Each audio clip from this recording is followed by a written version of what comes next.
Selamat pagi, Horas.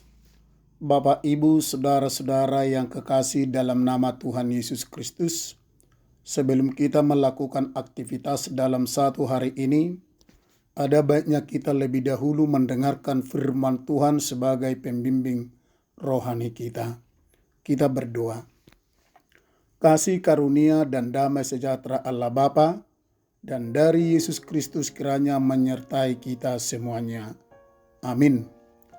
Firman Tuhan bagi kita hari ini, Rabu 6 September 2023, tertulis dalam kitab Lukas pasal yang ke-9 ayat 35, demikian firman Tuhan. Maka terdengarlah suara dari dalam awan itu yang berkata, "Inilah anakku yang kupilih, dengarkanlah dia."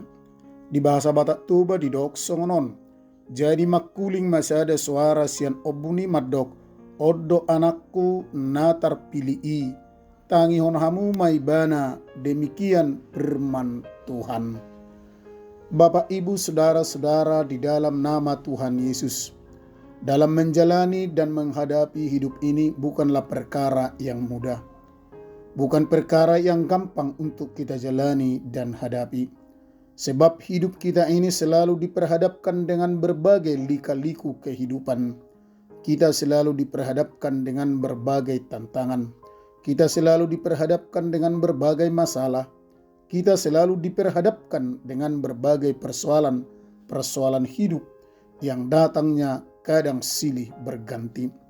Mungkin kita diperhadapkan dengan masalah ekonomi, masalah kesehatan, masalah rumah tangga yang tidak rukun, bahkan dengan masalah-masalah yang lain.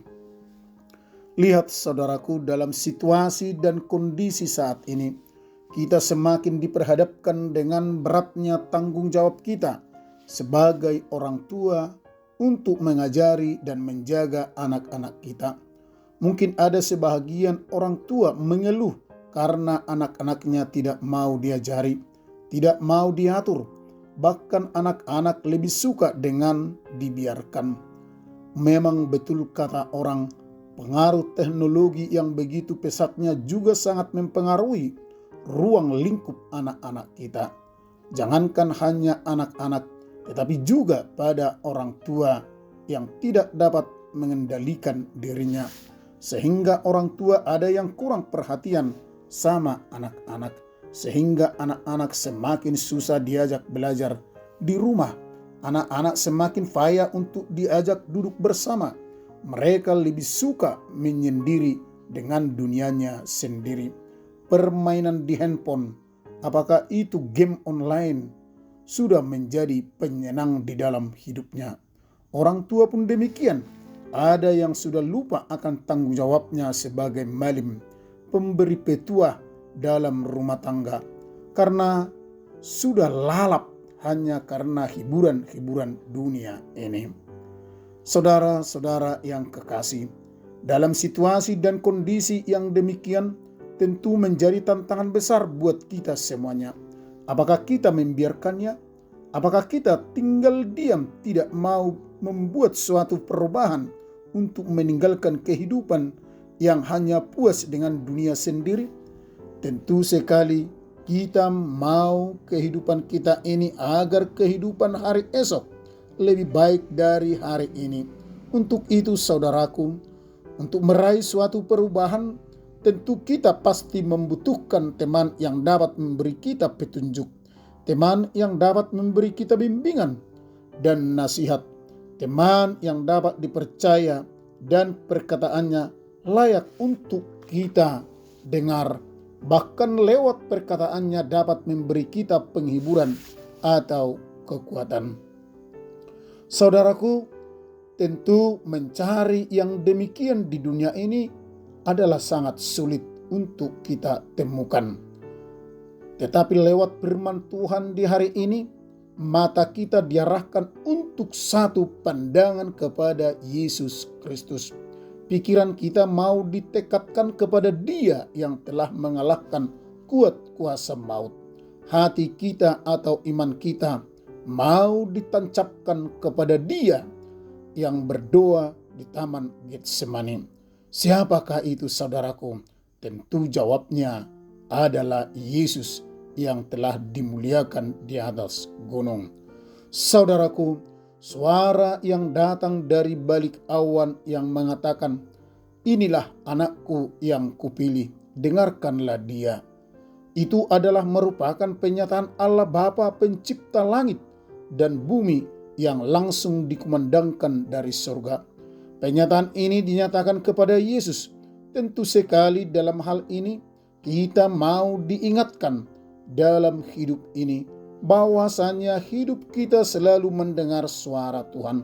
Sebab dengan kita mendengar suara Tuhan, tentu hidup kita semakin terkendali dari suara-suara dunia yang mau menjauhkan kita dari Tuhan.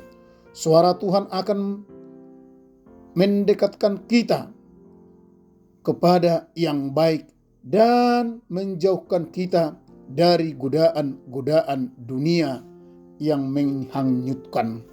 Suara Tuhan adalah suara kebenaran yang memberi kita hidup dalam kebaikan dan kebenaran Tuhan. Kemudian dengan mendengar suara Tuhan, kita semakin diteguhkan dalam iman bahwa Yesus itu adalah anak Allah yang datangnya dari Allah. Saudaraku yang terkasih, yang menjadi pertanyaan bagi kita, mampukah kita dengarkan Dia saat ini yang mungkin kita sedang menghadapi berbagai pergumulan hidup? Mampukah kita dengarkan Dia di saat ini yang mungkin kita sedang penuh sukacita yang sesaat? Saudaraku, kita bisa mendengar suara Yesus apabila mata, hati, telinga kita selalu dihiasi oleh cinta yang tulus kepada Yesus. Karena hanya cinta yang tulus ikhlas memampukan kita untuk menghancurkan kesombongan, tembok-tembok pemisah, kemunafikan, dan juga menghancurkan sifat yang egois.